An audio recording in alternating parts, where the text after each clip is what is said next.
नमस्कार, मी प्रतीक्षा. DNA मराठीमध्ये आपलं स्वागत. मुकुंदनगर परिसरात महानगरपालिका कर्मचाऱ्याला झालेल्या मारहाणीनंतर 24 तास उलटूनही अद्यापही आरोपींच्या अटकेची कारवाई झाली नसल्यानं आमदार संग्राम जगताप यांनी पोलीस अधीक्षक मुमक्का सुदर्शन यांची भेट घेतली.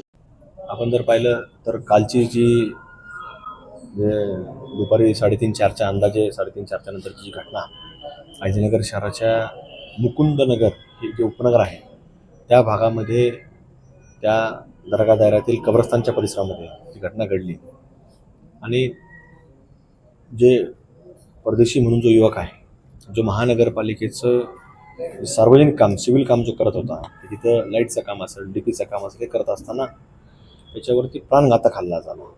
अद्याप आपण जर तो पेशंट जर पाहिला तर निश्चितच त्याची प्रकृती अजूनही चिंताजनक आहे आणि डॉक्टरांनी देखील चिंताजनक परिस्थिती सांगितलेली. असं मी काल सांगितलं, सगळे अधिकारी लोक आले, सगळे सामाजिक कार्यकर्ते, हिंदुत्ववादी संघटनेचे सर्व आमचे प्रतिनिधी, काम करणाऱ्या सर्व भागातून युवकांची मोठी गर्दी देखील होती. कारण की तो हिंदुत्ववादी संघटनेशी जोडलेला काम होता, धर्माचं काम करणारा कार्यकर्ता होता, पण तरी देखील आपल्या कर्तव्याशी तो प्रामाणिक होता. म्हणून तो कर्तव्य प्रामाणिक असताना देखील कब्रस्तानमधलं काम करत होता. म्हणजे त्याच्या मनामध्ये कुठल्याही कोणाबद्दलही द्वेष भावना नव्हती, हे आपल्याला त्याच्यातून पाहायला मिळतं. त्याचं धर्मकार्य वेगळं, पण कर्तव्य जे आहे ते कर्तव्य देखील बजावत असताना आपल्याला तो पाहायला मिळाला. म्हणून तो कब्रस्तानमध्ये देखील काम जरी निघलं, दर्गादारा परिसरात काम निघलं, मुकुंदनगर परिसरामध्ये काम निघलं, तरी तिथपर्यंत तो पोहोचला. आणि नागरिक म्हणून आपलं कर्तव्य की आपण ज्या महानगरपालिकेची सेवा करतो, तर आपलं कर्तव्य की आपण नागरिकांची सेवा केली पाहिजे, या भावनेला तिथपर्यंत पोहोचला. आणि त्याच्यावरती कुठंतरी प्राणघातक हल्ला होणं याच्यामध्ये शंका निर्माण होती. कारण की त्याच्या कपडाला आपण जर काल पाहिलं तर भगवा गंध होता. जे तिन्ही युवक होते जे काम करणारे, ते सगळ्यांच्या कपाळाला, माथ्यावर आम्ही पाहिलं गंध होता. पण त्याच्या व्यक्तीशी जर एकदा परदेशीच्या जर पाहिलं, म्हणजे जो राजपूत जी व्यक्ती काल ज्याच्यावरती हल्ला झालेला आहे, तर त्याच्या कपाळाला देखील भगवा गंध होता. म्हणून ह्या सगळ्या घटनेचं अद्याप कारण देखील स्पष्ट झालेले काय. मग तो धर्मकार्य करत होता, धर्मकार्यामध्ये सक्रिय होता, पण कर्तव्य म्हणून जर पाहिलं तर त्यांनी त्याचं कर्तव्य बजावण्याकरता प्रयत्न प्रामाणिकपणे केला. पण कुठंतरी कारण स्पष्ट होणं गरजेचं आहे. 24 तास उलटून गेलेत. पोलिसांनी सांगितलेलं की आरोपी आम्ही कोर्टामध्ये आणणार आहेत. म्हणजे त्याच्यामध्ये कुठेतरी प्रगती झाली असावी. त्यांनी पूर्णपणे माहिती दिली नाही. तो असू द्या, तपासाचा भाग असतो, फार आपल्याला त्याची माहिती नको, पण आरोपी सापडणं, त्याला कठोर शासन होणं. आणि आपण जर पाहिलं तर आम्ही त्याच्यावरती हे जे लोक आरोपी आहेत, जे काय नावं निष्पन्न होत आहेत, समोर येत आहेत, चर्चेत नाही येत आहेत, पण हे देखील समोर आलेलं आहे की ते फिलिस्तीनचं काही समर्थन करणारी लोक ह्याच्यामध्ये आहेत, असं आपल्याला पाहायला मिळतं आहे, ऐकायला मिळतं आहे. आणि भारताच्याबद्दल त्यांना कुठेही आत्मीयता नाही. फिलिस्तीनचं भारतात राहायचं आणि फिलिस्तीनचं समर्थन करायचं. अरे त्याला नगरचं माहीत नाही, जिल्हा माहीत नाही, आणि त्याला फिलिस्तीन कसा माहिती होतं हेच मला समजत नाही. त्याच्यामुळे हे प्रवृत्ती आणि याच्या मागं आमचा दाट संशय, आणि तो संशय नाही, त्याची पोलिसांनी तपास केला पाहिजे.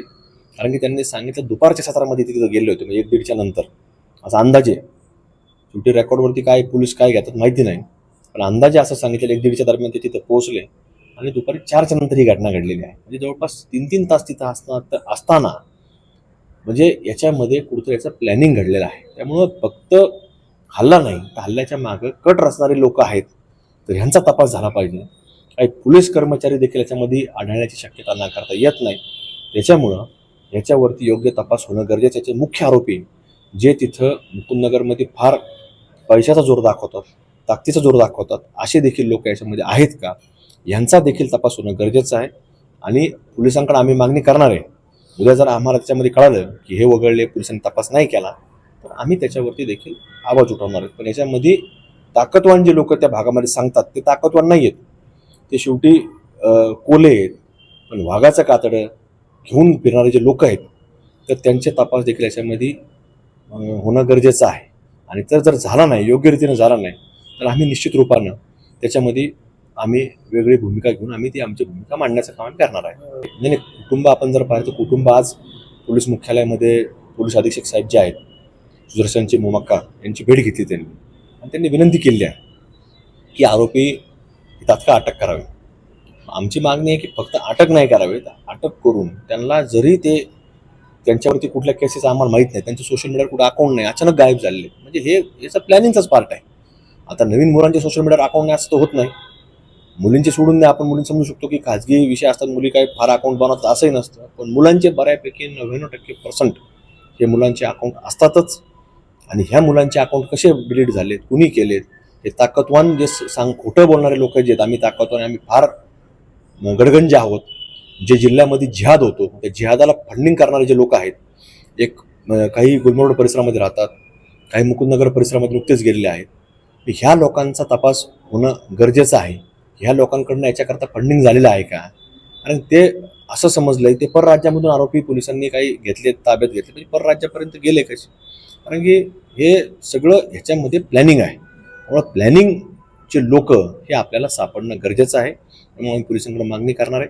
याच्यामध्ये फक्त आरोपी अटक नाही करायचे, जरी त्यांच्यावरती कुठल्या आम्हाला माहीत नाही रेकॉर्डर आहेत का नाहीत, पण त्यांच्यावरती महानगरपालिकेचं एखादा काम करतोय आणि त्याच्यावर हल्ला होत असेल, सिव्हिल म्हणजे पब्लिकचं काम करणारा माणूस असेल, जनतेची सेवा करणारा माणूस असेल, त्याच्यावर जर हल्ला झाला तर ह्या लोकांना मकोका अंतर्गत कारवाई होणं गरजेचं आहे.